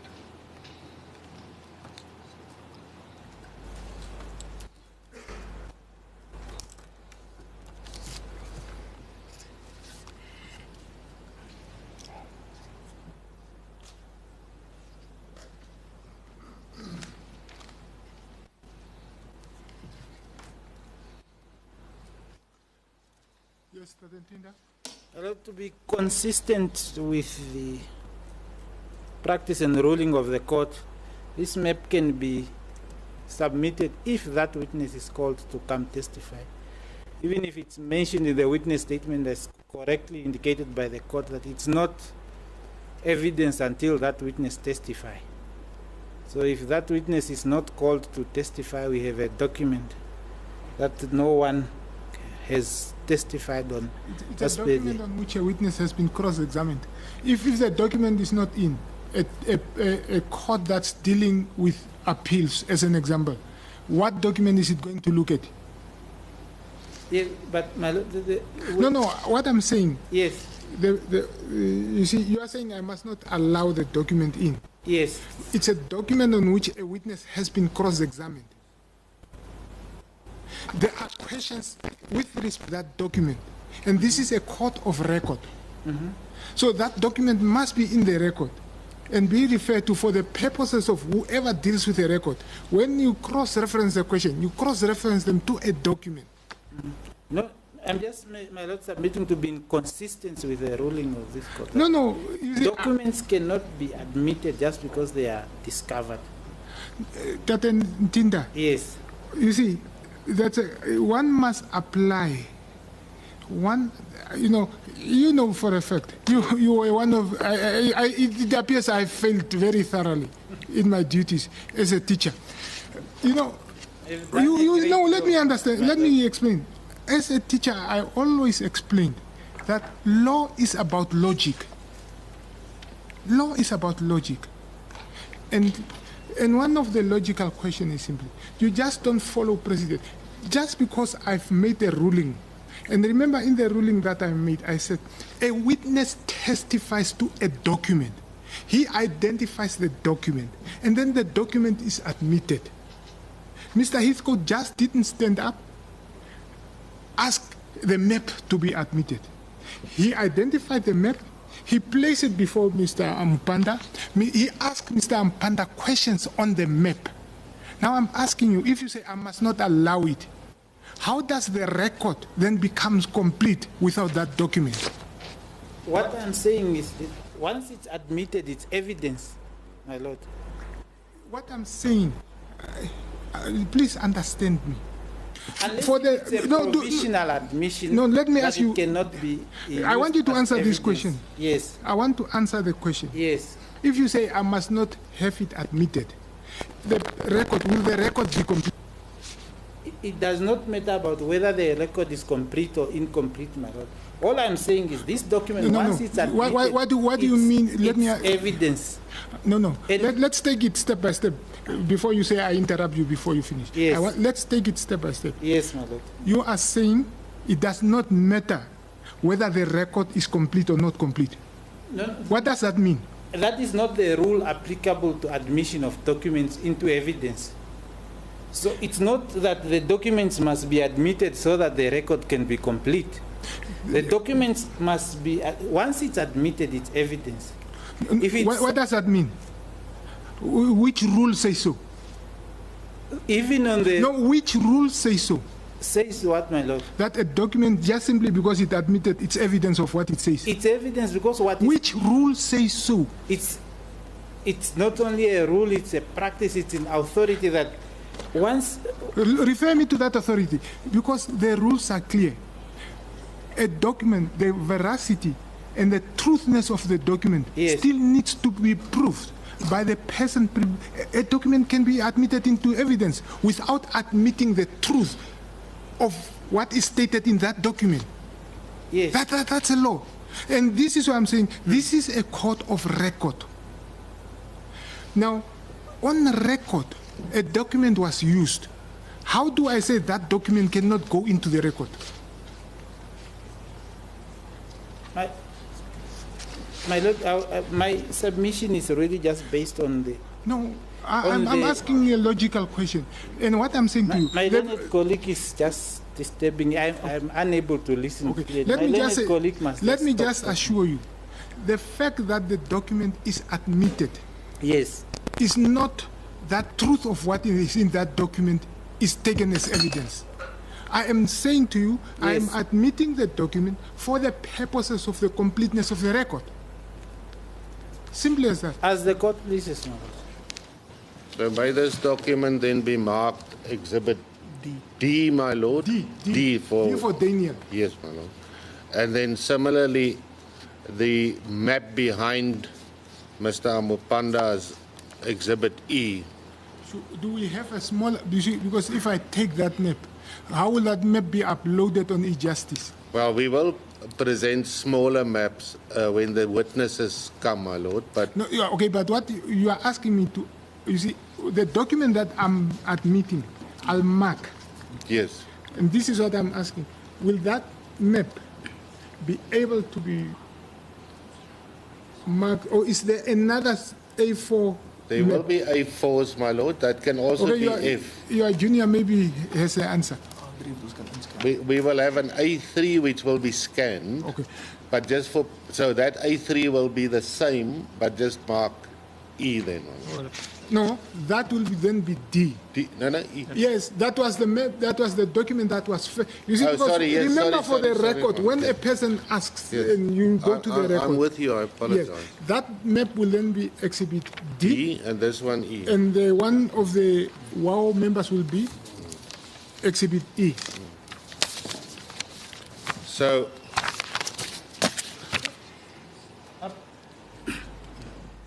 Yes, Apologies, my Lord. What do we name Exhibit D? it's a map. It's a map that is referred to in the 1911. yes, the map is the 1911, but it's referred to in the proclamation of 1911. Yes, the map referred to in the 1911 proclamation. Sorry, my Lord, sorry. The proclamation is 1919. It refers to the 1911 map, which is that map. Okay. The proclamation is 1990. Yes. Yeah, it's a map referred to in the 1919 proclamation with respect to the Animal Diseases and Control And Act. yes. Yes? Yes. So, let me conclude what I will submit to the court, what you and your brave lawyer did. When you went there that day with your meat, and your meat was taken, you knew that you may not take meat out. Firstly, I didn't go with my lawyer there. I was alone. And you would see in the witness statements that I have read, that are on record, they describe, those two officials, they describe exactly what has happened. What is it that they said, and the type of question that I asked them. Because I wanted to have an idea. Of course, I know that there's a red line, but you may be aware of something, but when it comes at that moment, that's when it reckons on you that you have to deal with that matter. So I invite you to, if you want to have an understanding and appreciation of what has happened. Can you answer the question? Did you know or did you not know? I was aware that it's a veterinary cordon fence. It dawned on me then on that day. No, the question is, did you know that you were not allowed to take out meat? Not whether there was a veterinary cordon. The question is very specific. Did you know that you were not allowed to take meat over the veterinary cordon fence? I didn't have an idea as I Did eventually. you know? I Did didn't you- know then. Oh, yes. You didn't know what? What did you not know? That you may not take out meat Take out where? from the north to the south. I didn't have an idea. You didn't have an idea. Mr. Heathcote, did you know? An idea and knowledge are two separate issues. Did you know that you could not take meat from north of the veterinary cordon fence over to south of the? Did you know? I didn't know. You didn't know. Yes. So that was the first day that you learned that people may not bring meat from north to south. Yes. That was the very first day that you've learned about that fact. That is the very first day I came to a realization there. That's why I'm referring you to those witness statements of those, my interaction with those veterinary officials. You knew, I put to you, and you are now deliberately misleading this court. You knew on that day that you may not bring, according to the laws of this country, meat from north to south. You knew it and you persisted in your conduct. I didn't persist you. Those are your own words. I'm referring you again. If you want to understand factually what transpired. Okay, you have answered the question. You didn't know. All what being placed to you is that your question is being disputed. It's for me to see how I'll resolve that. And I will argue to this court that that is just one example of how deliberately misleading you are. You are misleading the court as we speak to indicate after all these years and all this testimony that on that day you didn't know that you may not bring meat from north to south. I put it to you that it is an untruth. You can argue as instructed by your client. If you are inviting my comment, you can argue and argue in whatever method of manner that you want. I can tell you how to argue. For instance, your client. All right, just dispute, don't make speeches. And a few months before that, there was, as you testified and you knew about that, there was an outbreak of this disease that we are discussing here in where you buy the meat, where you bought the meat. I didn't testify that I knew there was. I indicated I did indeed hear about outbreaks. Yes. And do you know on that day when you arrived there whether there was already a declaration, or did you hear that the disease was over, or was it still continuing according to your mindset? According to my mindset. Okay, interesting. When I went there, that is why the testimonies that I'm referring to you to, those are What's the answer to Amupanda? He's asking about my mindset. Yes. That's why I'm trying to explain, my lord, your mindset. He's not asking yes or no. Or Tell me what your mindset was. Yes. When you drove with your car and, well, the meat was in your car, in your mind, was the disease, the outbreak over or not? That's why I'm saying that when I came there, I couldn't finish. When I came there, I was not having concern or discussion about the outbreak. That is why in those testimonies, in those specific testimonies, are we together? Yes, I'm listening. Okay. So in those testimonies, they are testifying to the fact that I was asking. Who's testifying? Mr. I have it. No, Mr. If you are talking about somebody else, they are not before me yet. The documents are... No, you see, this is what, remember what I said to you. Witness statements, until they are read into the record, they cannot be used. Oh, I can't... Okay, I understood when I thought you were saying... You see, no, I think what you can place to court is what you engage them with. That you can testify to. What it is that I ask this person this, I ask this person this question. So I asked those officials, why are you taking my meat? In terms of what instruments? That is why they went to give me that paper. They're saying they didn't have a photocopy paper and things. There was a huge interaction between them, between those officials and myself. So that's why I asked for them to produce a paper for me, which paper has been handed over to court, because I wanted to understand in terms of what law are they doing what they are doing. So you didn't answer my question. How difficult is it to understand that you are a learned man? You are in your car, you with me? In your car is meat, and you're on your way to the very cordon fence, and you're coming from north to south. Are you with me? Yes. You have a mind. Yes. What is your mindset? Is the outbreak of the foot and mouth disease which we discussed, is it over or not over? That's not my mindset. That's not my engagement. I bought meat, as I said, for my family.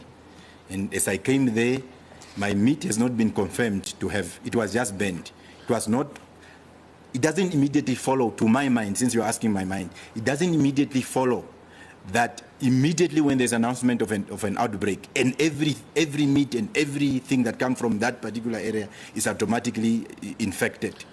Since you're asking about my mind, my mindset is that it doesn't immediately follow. It didn't immediately occur that meat is infected meat, because they are also not testing facilities, as I've indicated already. I'm not talking about the meat. In paragraph 27, you say on the base, 27.1 of your witness statement, so of your particulars of claim, you said the plaintiff is continuously required to declare any animal product in the form of meat or milk and or any other animal products. In your particulars of claim, paragraph 27, page 11 of the trial bundle, or court bundle if you wish. Can I read it to you? No, I need to follow what you are reading. Yes, now get it, please. Pleadings, eh? Get it, please. So paragraph 27.1.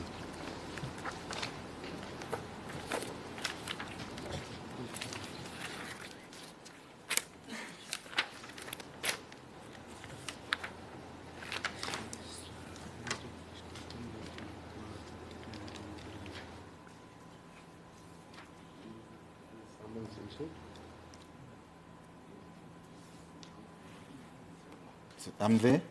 It says, in your first, this remained the same from your first particulars of claim, which was issued, was it a day or 2 days after the incident, your particulars of claim? Well, those my...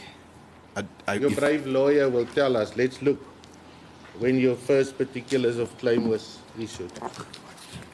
You can read to the court in the meantime that paragraph 27.1. The plaintiff is continuously required to declare any animal product in the form of meat, milk, and or other minimal animal products. This does not happen to the plaintiff when he is traveling from south of Veterinary Cordon fence to the north of the Veterinary Cordon fence. When is the incident? When did it happen? Look in your witness statement. Which incident? The incident when they took your meat. 21 May. Is it 17th May? I need to. 21 May. Have you gone back since the 21st of May to the north? Or did you remain to see your lawyer or whatever? Say the question again. Your summons was issued on the 26th of May, 5 days after the incident. Yes. In that period, from the 21st, you were on your way south. Yes. To Windhoek. Yes. You saw your lawyer. Yes. You issued the summons. Yes. You went mad on social media, praising your lawyer. Going mad. You went out on social media. Getting mad. The idea is you think that you insult me so that I can get angry. It won't happen. Because getting mad is a medical determination. Yes. Okay, I withdraw that. You went out on social media telling everyone that you've now issued the summons and about your brave lawyer. You read it to us. Yes, that's what has happened, but it's not mad. in the period since you came down to the south, saw your lawyer, gave the instructions, did you go back in that 5 days to the north? Not in 5 days, but I've gone back. That is 2021. So I make it a point to go back home because in this area we are only here for employment purposes. Now, so I live there. So I make it a point. So I go frequently. Yes. Yes. If that's Now, the question. If you, Sorry, let me understand the testimony. well, my lord, Sorry, what is it that you are testifying, that Amupanda? You are saying what? He is asking, Yes. as I understood, after the incident, when I came to Windhoek, did I go back? To the north. Yes. Yes. Then I'm explaining that I'm only here for employment purposes, so I make it a point. When you say I'm only here and I go back home, what is it that you are saying? That's what I want to understand. So, Windhoek is not your home. It's a place of work. It's not your home. I live home, and there's, from my upbringing, there's a difference between home and a house. So here I'm employed and I'm asking you. You're saying you are only here for work. That's what I want us to understand. So this is not your home. It's just your work. That's all I want to understand. Okay. We have a house in here. And while I'm employed, I reside in Windhoek, yes. But home is not Windhoek. That's what I mean. so did you get to your lawyer, was it a Sunday or when you were stopped? Obviously, I will have to go to the Okay, calendar. that's fine, we can check. Did you go to your brave lawyer the immediate day or the day after that? I can't recall, but I went to my Mr. lawyer. Scott, on reflection, is there any way where Mr. Amupanda is saying brave lawyer? Yes, yes. I haven't read that. In fact, that is part of the email that he read, or the WhatsApp that he read, my lord. It's in the I've witness read, statement. I've read fearless and not brave. Oh, okay. Sorry, then I've confused the word. Yes, Your fearless yeah, lawyer. Yes. Yes, sorry. The fearless lawyer. Yes. That's perhaps not the same as brave. No. Anyway, let's continue. He's fearless because, like how when you insulted him yesterday, he stood up that you shouldn't do it. Yes. That's what I mean. So That is fearless. You gave him instructions immediately after the event. Yes. What does the word continuously in paragraph 27 then mean? The one that you've just read to us. Continuously. Yes. The context to how I understand it, what the message, You don't have to bother if my junior speaks to me. You can continue. You speak to the judge, not to me. okay. What I'm asking you, what is the word? The plaintiff is continuously stopped. What does continuous mean? It means it's not in one incident, repeated incident. Yes. But yet you want to tell us, so that repeated incidences which you are referring to must have taken place before the 21st. You have asked whether I've ever stepped. That's why I was insisting about inspection in locus. You have asked me before whether I stepped on a mat when I came. That's why I tried to explain to you that it's not always where those incidences happen. I'm pointing out to the court through this cross-examination that you couldn't care less about your oath or telling the court the truth. Let me read to you a further paragraph, in paragraph 27. On the basis, that's your particulars of claim, on the basis of the existence of the veterinary cordon fence red line, and during the period 2005, Where are you reading? paragraph 27 of his particulars of claim, that's by 10. The main paragraph. Yes. Okay. On the basis of the existence of the fence, and during the period of 2005, that is very, very long ago, to date, and upon the frequent traveling of the plaintiff from his home village, the plaintiff was subject and continues to be subjected to degrading and inhuman treatment by officials. You see that? Yes. And you want to tell us, this court today, that on that day when you drove from north to south, your mindset couldn't think that you may be stopped again and that they may take your meat? Who do you think we are? I think you are Raymond Heathcote. But do you think I cannot think rational? I'm saying to you, I'm not a doctor. Mr. Heathcote, I indicated to you, cross-examine the witness on what he thinks is irrelevant as far as I'm concerned. I put it to you that it is an utter untruth you're telling under oath to this court, that on that day you did not deliberately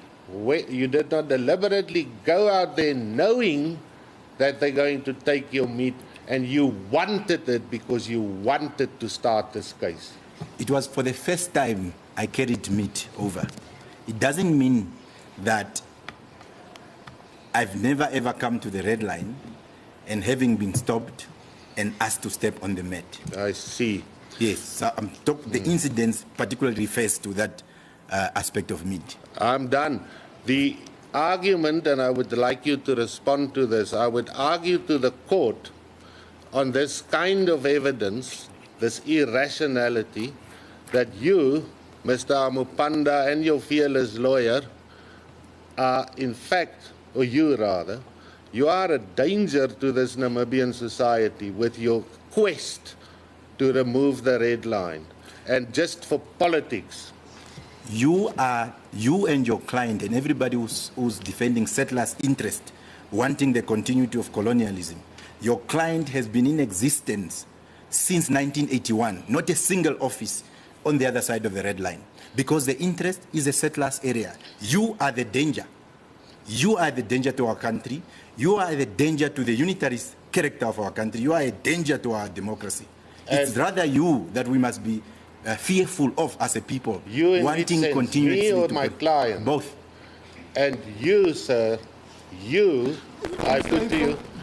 I don't want this to degenerate to that level. Yes. Put the questions to the witness. I will argue to the court that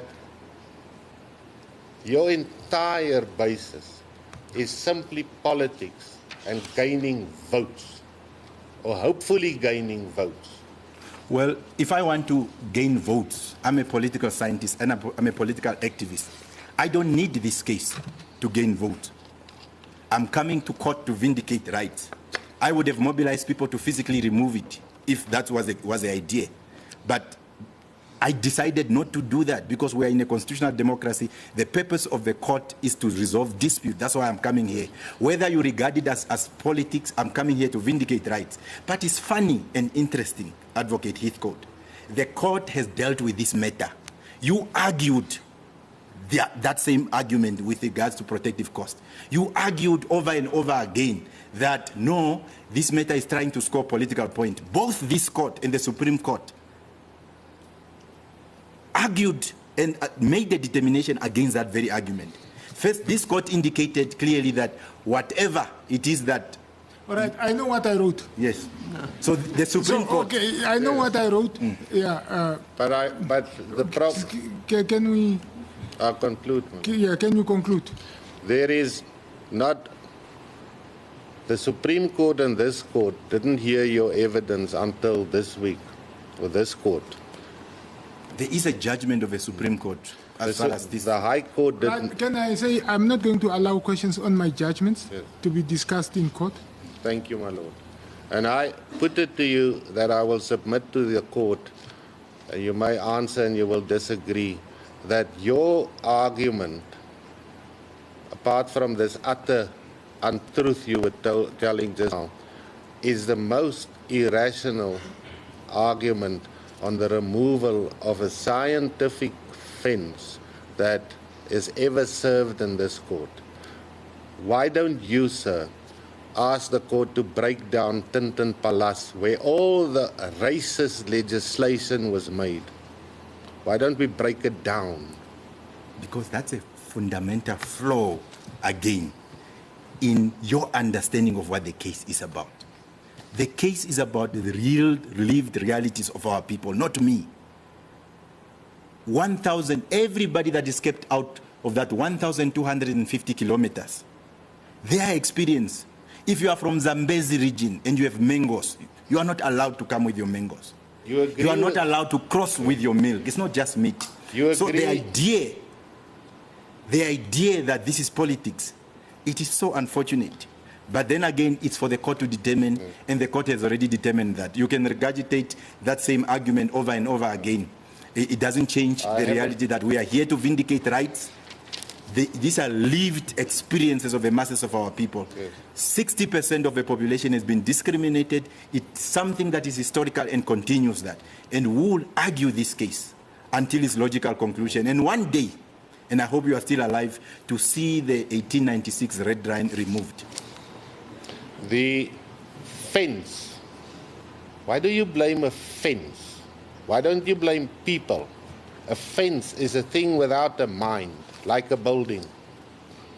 The Minister of Agriculture indicated that it's a tool, right? I've indicated to you that different purposes have been imposed on a tool. Like you can put different purposes, for example, on a breathalyzer. You can use the breathalyzer to do A, B, C, D. It's a tool, right? So when you go to court and challenge the use of a breathalyzer, can a person argue and say, why are you challenging a breathalyzer? You must challenge a breathalyzer because the breathalyzer is a tool that was used to say that a person A or person B is drunk. This is the volume of it. The red line, similarly, is used as a tool to stop people from moving, and that's a tool. So these courts have made adjudication and determination on tools, and breathalyzer is just one of the examples. The red line will follow the same fate. We are inspired by those who challenged the breathalyzer that calculated the alcohol and won, and this court vindicated their rights. It's an inspiration. And this red line will have the same fate, just like the breathalyzer.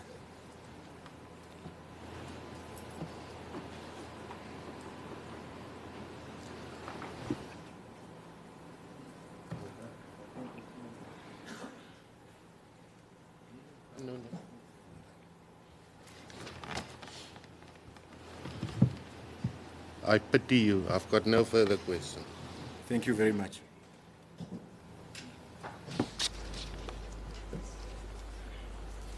My Lord, I didn't realize. Yes. It's 125. I have just indication from my learned colleague if they are ready to proceed with the cross-examination. Shouldn't you, do you want to re-examine after everybody else? Yes, my Lord. You don't want to re-examine now? No, my Lord, it will be after everyone is done that I will re-examine.